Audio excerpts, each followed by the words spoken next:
One of my favorite things to do is collect Michael Jackson vinyl records. I'm the biggest fan he has.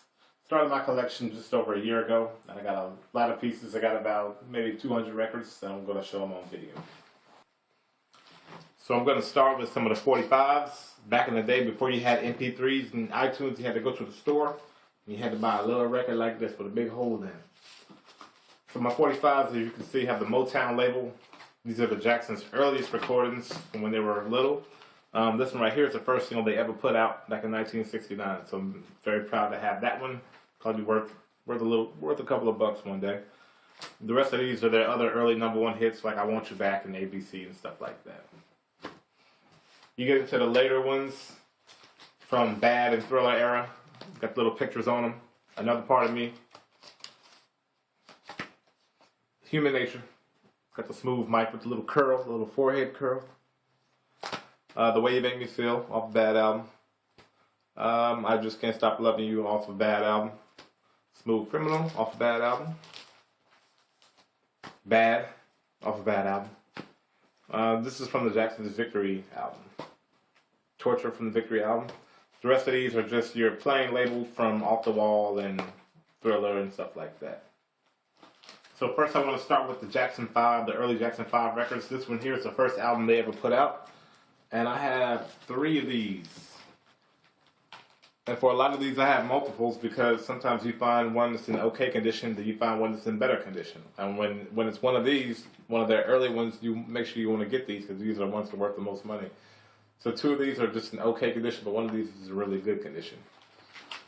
Their very first album, 1969. Then you have ABC, the second album from 1970. I got 2 of these also. One is in really good condition, the other is just in okay condition. So this is the 3rd album by the Jackson 5. It's titled Third Album. I don't know why they didn't get a little bit more creative. I got 2 copies of these as well. One is in better shape than the other. And here's the back. As you can see, I keep all of my records in plastic cases. Got to keep them, protect the investments. This one here is the Christmas album. I got 2 of these. One of these is the original. This is the original from 1970, and this is a reprint from the 80s. Every Motown record pretty much from back in the day got reprinted again. So of course the old one is worth more. This one here, this album is called Maybe Tomorrow. I'm going to open this one up. This is when they started doing the gatefolds. Pictures on the inside, open like a little book. Got the other brothers here on the back. This is their album, Going Back to Indiana. It's from a live TV special that they did featuring Bill Cosby and a couple of athletes at the time. I got 3 of these. 2 are original from the 70s, and then this one here is a reprint from the 80s. This one is also a gatefold. When you open it up, you got pictures on the inside. Little Michael in all his tacky clothes. Bill Cosby here. This album here is from another live TV special they did, Diana Ross special that they did. They were featured in it. So I just wanted to get this just because for collective purposes. Then you have their Greatest Hits album. I got 3 of these. 2 of them are in okay shape. One's in real good shape. Sometimes you find a cheap one, go for it. Then you start getting into Michael's solo albums. This is the very, very first solo album by Michael Jackson ever. It's called Got to Be There. Did really, really well, and it's probably gateway to him becoming a solo artist and later the best artist of all time. Got a little mic here, the afro right there. His little mailman hat going. You get into his second album, which is titled Ben. I'm happy about these albums because this is the album with the rat cover. The rat cover, they stopped making it. They figured that it was going to scare kids or something like that, so they stopped it. So these are limited. The rest of these albums only show him from here on up. And I got 2 of these. This right here is like a greatest hits album put out by Motown after Jacksons were already gone from Motown. Something put out in the 80s and got a little paint on it. It doesn't even really look like Michael, but I got it because it's a little collector thing too. Not until I started collecting that I realized that Jackson's had so many different albums. This is one called Looking Through the Windows. This right here would be another one of those Motown albums that they put out after the Jacksons had left. They still owned the right to Jackson material, so they still made money off of it. This one doesn't even have a picture of Michael, and it's got songs that you've never heard before. And I probably listened to it once. It's not very good. This one has this one's limited edition too. You can tell this is one of the earlier ones because this one says 1984 on it. The rest of them, they don't have the 1984 on them. You got Michael's third solo album here called Music and Me. This is one of their limited edition ones because you can't see on camera, but this one has a different texture to it. And then this one's pretty good because it's still in a shrink wrap. It has been opened, but it is still in shrink wrap, so it's been kept up better than a lot of these are. So this here is another Jackson album that I didn't know about until I started collecting. GIT, Get It Together, as in get their career together, because I think they were starting to go under right around here. This one has a little cutout, so I mean, something special, I guess. This one here is called Skyrider, another one of those never known about Jackson albums, but I like to get them all. You listen to all of these, you might find one or two songs you like. So you have Dance Machine. That's a hit single that blew up to them. Got their little cartoon drawings. You got their little chocolate heads on the back. This is the Jacksons' last ever album on Motown before they left. I've heard mixed feelings about it. Some people like it, some people don't. I don't really care for it. Maybe one or two songs, and that's about it. Then here you got another little collector item that I got. Another greatest hits album put out by Motown. They got a bunch of them. This here is the first compilation Jackson album that Motown put out right after they left. So this was put out in the 70s, around 75. This one is, I guess, more of a trifold. It has 3 records. You got pictures all up in here, and 3 records. These little tacky clothes they used to wear. So then you start getting into the Jacksons after they dropped the 5 and they left their label and they got rid of Jermaine and they put in Randy, their youngest brother. They started recording as the Jacksons. I have 2 of these. This album is okay. Just okay, really. And right after that, you have this album here called Going Places. It didn't go nowhere, though. That's the thing. I only really like one song off of it. Both of these albums are gatefold as well. Gatefold was just very popular right around the 70s and on into the 80s. This one, too, just has another big picture of them. Got Michael in the middle. So this album is the one that pretty much restored the Jacksons' career when they were probably on their way out. This album's called Destiny. A lot of hits on it. Came in late 70s, right around the disco era. Another one of those gatefold albums that opens up to a little picture inside. Michael is extra black in this one, so I think the lighting might have been bad. Those outfits and that hair is a fool, though. This is just a disco single off that album. The best of Michael Jackson, put out by Motown after he'd already left the label. Got this little big bird here. It's a pretty good album. And another album that Motown put out in the 80s to capitalize off that Jackson name is called One Day in Your Life. I have 2 of these. They're both in good shape. One is still in shrink wrap, but has been opened. Has a lot of hits from a lot of old Jackson albums. So now you start getting into Michael's solo career. I have this 8-track for Off the Wall. Back in the day, you had to pop this cartridge into a little machine. I don't think they had rewind and fast forward and all that stuff, but this is definitely a collector's item. Got the big Quincy Jones print right here. So of course I have the records for it. I have 3 of these. This one here is in real good shape. It still has a shrink on it, but it has been opened. And then I have just two more. So these are all from 1979 off the wall. You gotta have these. One of the ones that every Michael Jackson collector has to have. During that time, Michael was still recording with his brothers as well as the solo project. So this is the Triumph album. They look like a Soul Glow ad or something. Very simple album. They went on tour for it. So this is a Jackson's live album. Concert tour they went on in about 1980 or so. I have two of these. It's a double record. This is one that has the infamous sparkly feet on them. Opens up, got pictures inside, and then the actual records, the little paper had pictures from the concerts. When I was little, the public library used to have this record. I used to check it out all the time.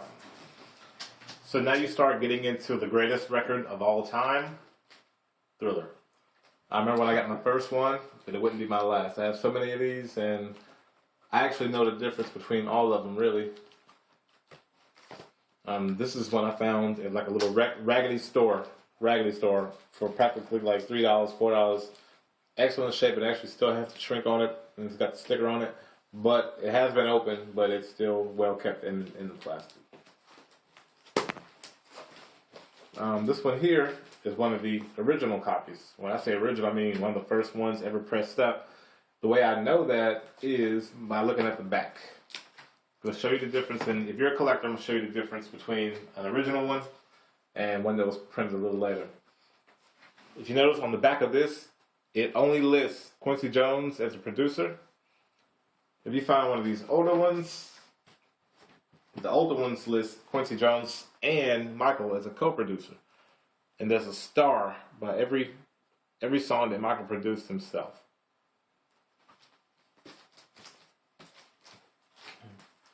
So all these copies are in good shape. Every one of them plays from cover to cover. I don't know how many I have, and I would count right now, but they're all over the place. This one here is a very special one. You notice the difference in this one is this one has this blue label here. That means half master speed. This is pretty much something that this record label tried to kick off the ground back then. These records were made on a different type of vinyl. They were supposed to be higher quality.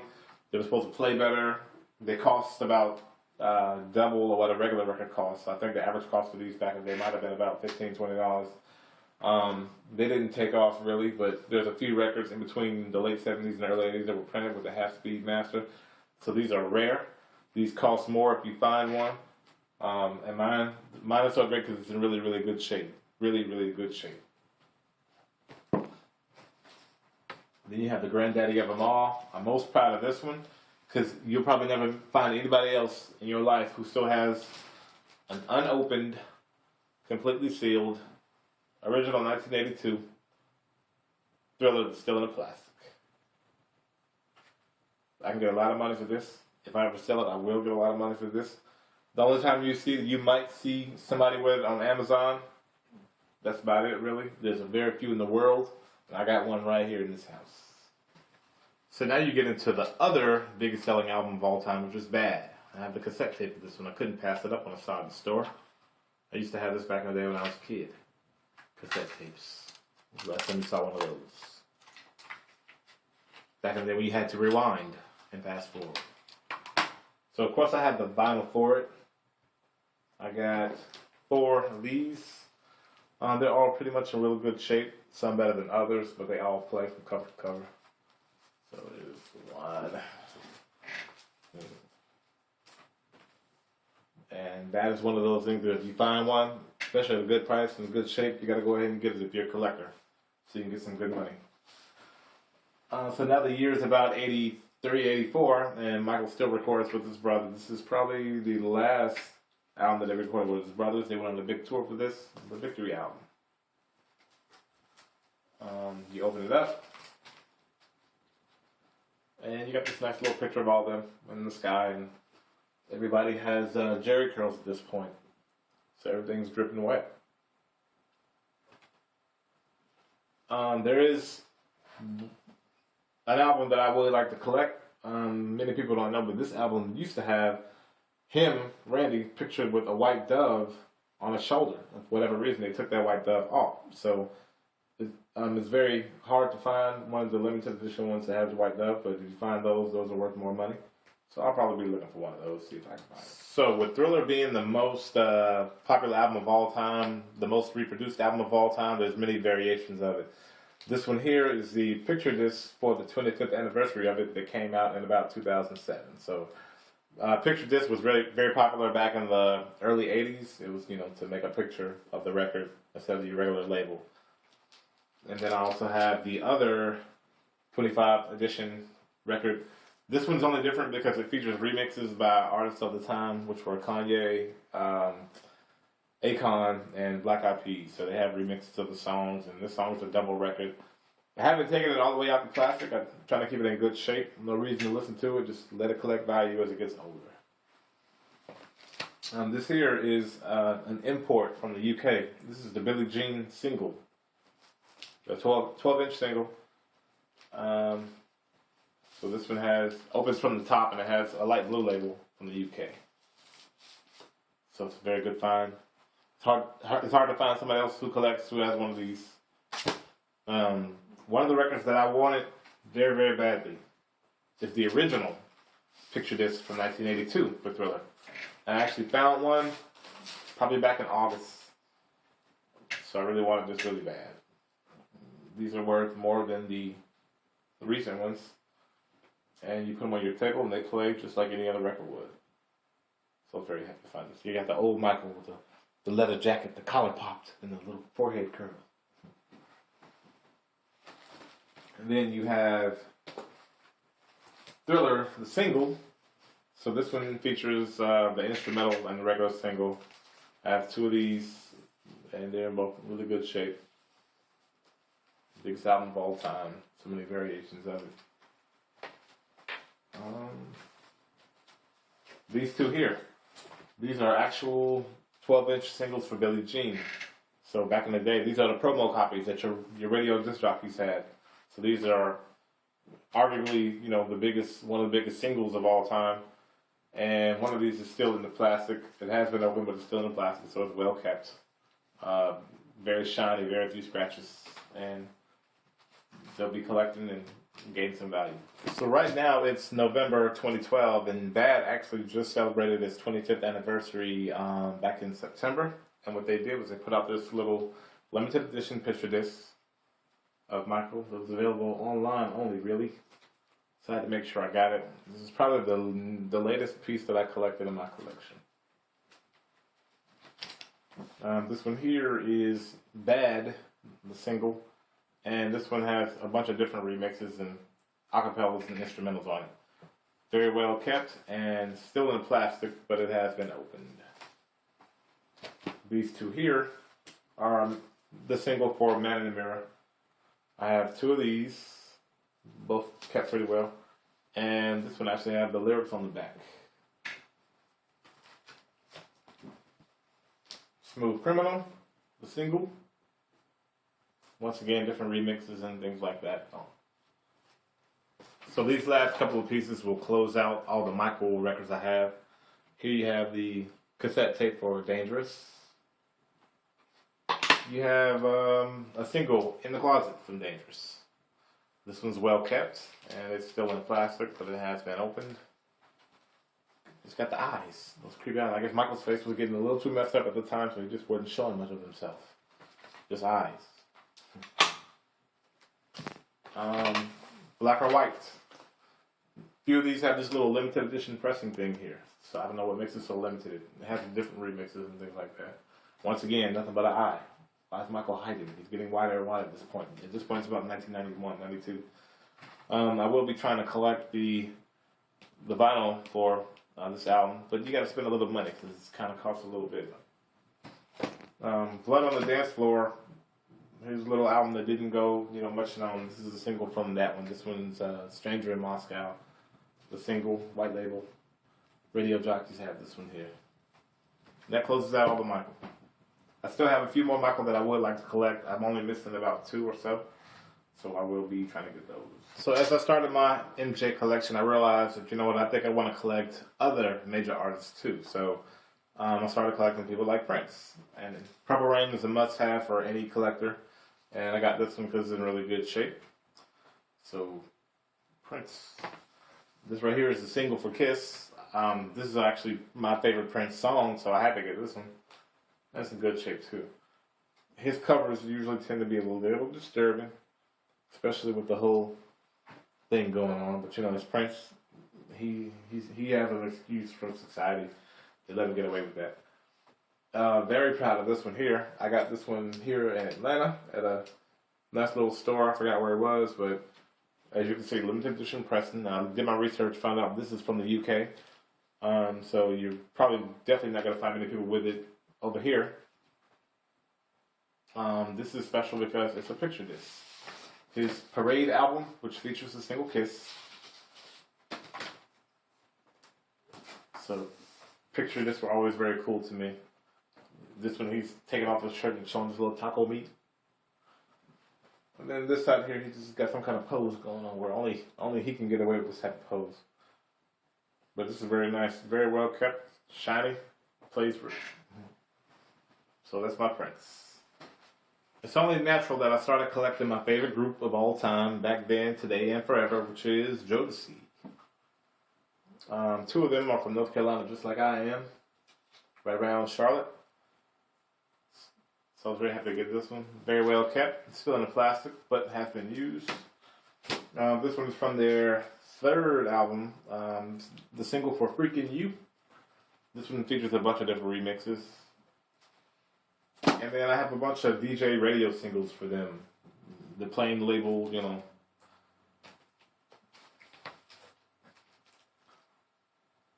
Jodeci's the most swagged out group ever. I know people like Boyz II Men may have did better on the charts and commercial wise, but they were kind of square. Forever My Lady is in here. Their very first single ever. It's a black classic. You got the king of R&B. Here's his first album. Many people have never even seen this one in their lives. This one pretty much sucks. It's got 2 good songs and that's about it.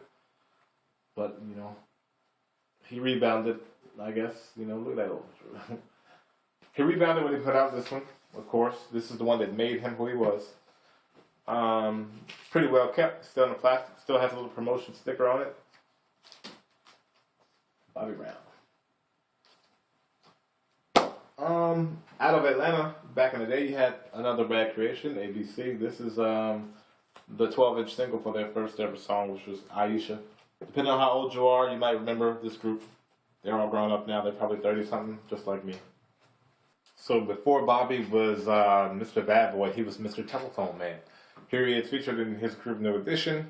Everybody's all clean cut and young, and everybody has their members-only jackets on, sporting the Theo Huxtable look. So this one's one of the good albums. What does this one have? This one has Cool It, Mr. Telephone Man. You know, those good classics like that. Keith Sweat is always featured in the conversation of greatest R&B cats of all time. This is his very first album. Well kept, still in the plastic, but has been opened. It's got the little promotion sticker on it. And The Boys. Many people may not remember them, but they had a couple of hits. They were a young Motown child act. They probably came out with 1 or 2 more, but this was their biggest one. This one is very well kept in the plastic as well, and it has a little promotion sticker. I used to have this CD when I was little. I think I still do. A couple of good songs. We grew up in my mom's house with this Luther Vandross. My mom had the double CD, so I wanted to get the record for it. So these are Luther's greatest hits right here. So the most successful female in music history also happens to carry the name Jackson. This is a single from her second album. Most people think Control is Jen's first album, but it's really not. It's just the first one that ever really blew up. So this album, I forgot what it was called. It might have been self-titled, but I think this is the cover when she's on this little motorcycle. And I actually like the single, so I bought it. It's well kept. It's collectible. Then you get into Control. I have two of these. Back in the day, I had the cassette tape. So this is where Janet started becoming Janet. And I think it's this one. This one is really special because this one is completely sealed, never been opened. Original copy from 1986. Not that many in the world. Good luck trying to find one. Got to go through me. You got to pay a lot of money. Control, the single. And Pleasure Principle, the single. All off of the Control album. What have you done for me lately? The single. Off the Control album as well. Now you get into the Rhythm Nation Janet. Probably her best album ever. It's about 20-something tracks. She went on a very big tour for this one. I have two of these. Rhythm Nation, the single. So I started to collect people like Janet because, I mean, she'll leave a huge legacy one day. And her vinyl will be worth a lot of money, so I want to make sure I got it. Miss You Much, single. So along with Janet, as arguably the two most successful females in the history of music, with the exception of like Mariah Carey, so is Whitney.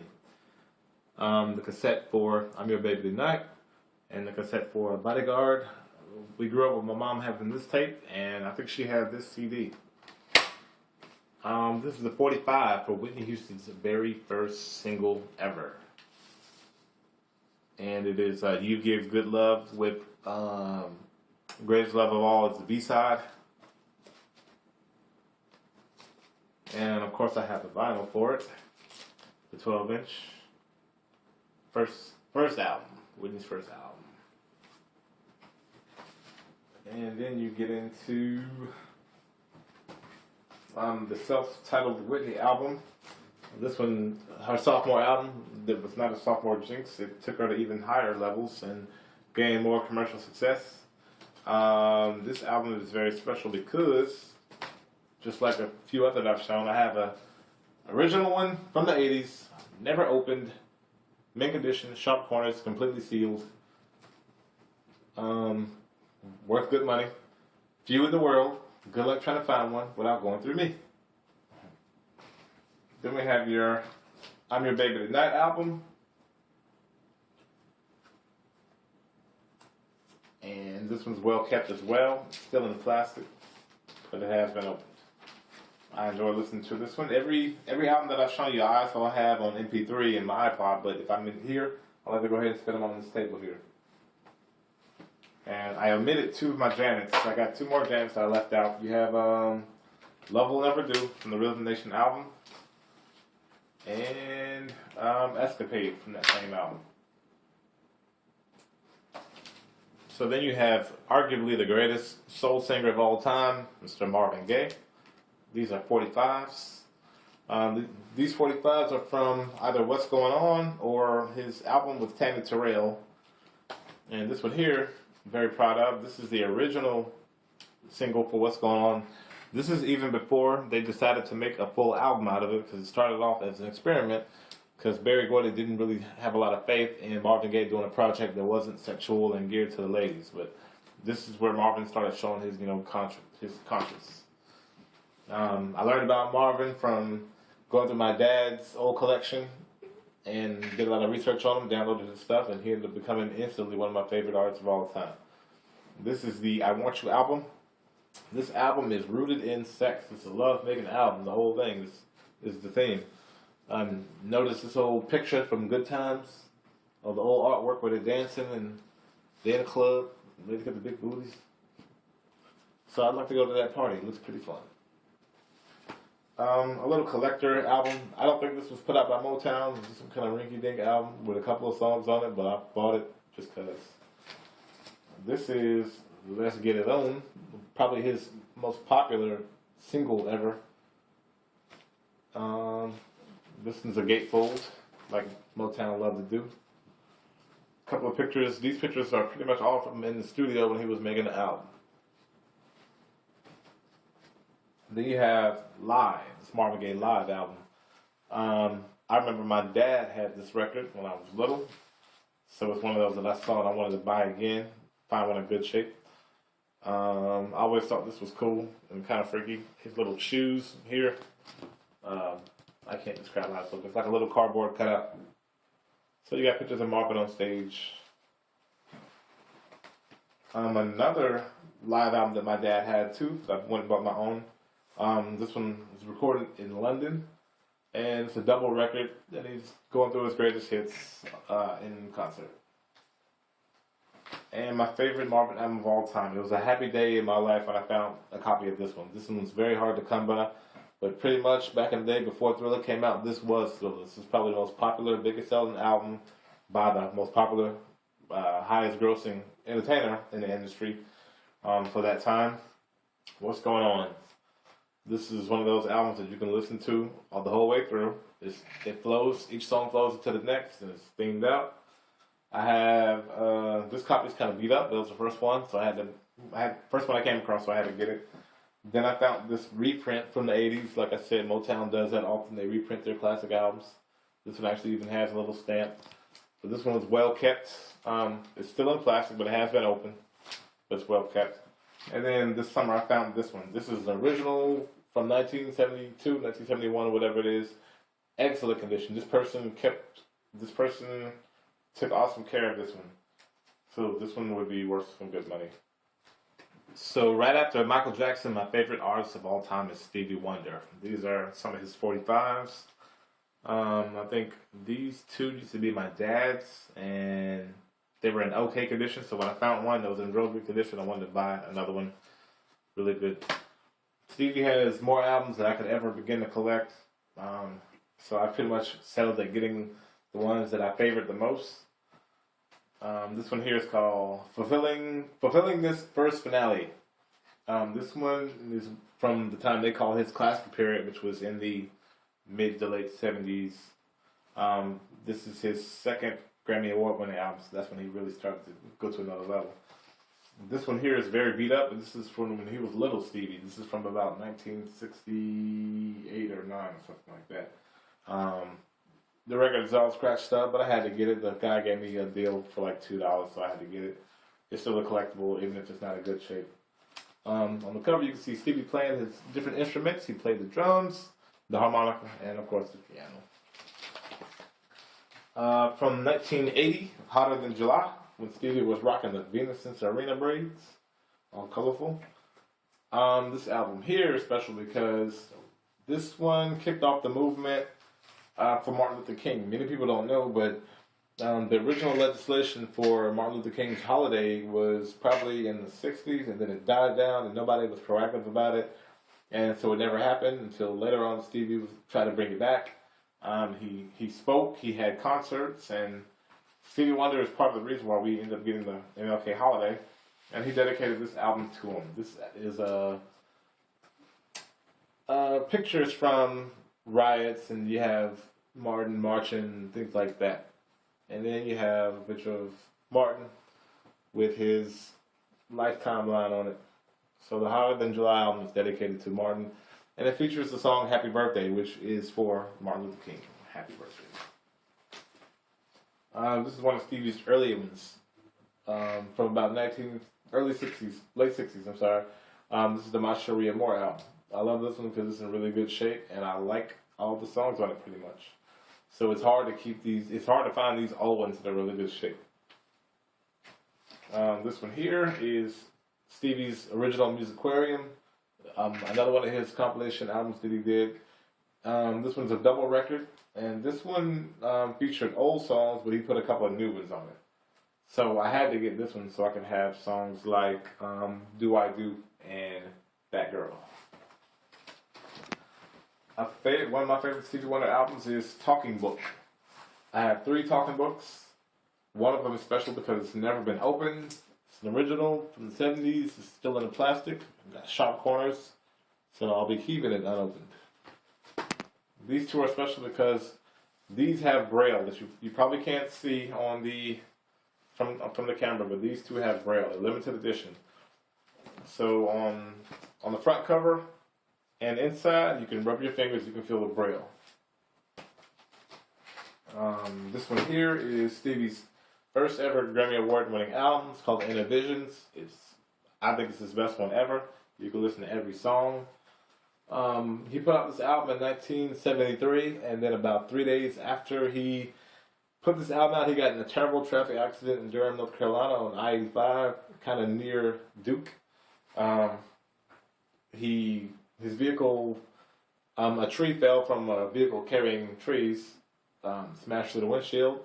He lost his sense of smell in that accident, and he almost didn't live. So this could have been Stevie Wonder's last ever album. He could have not survived, but he did, and he's in one piece, and he's still able to record music.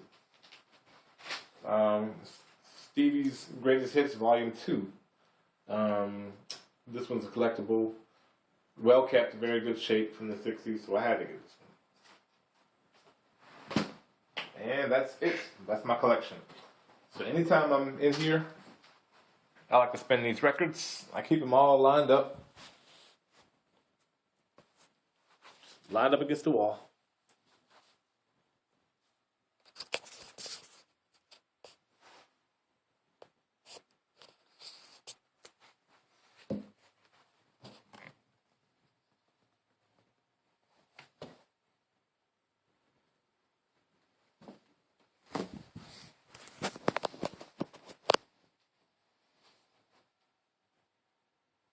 My favorite room in the house is where they are.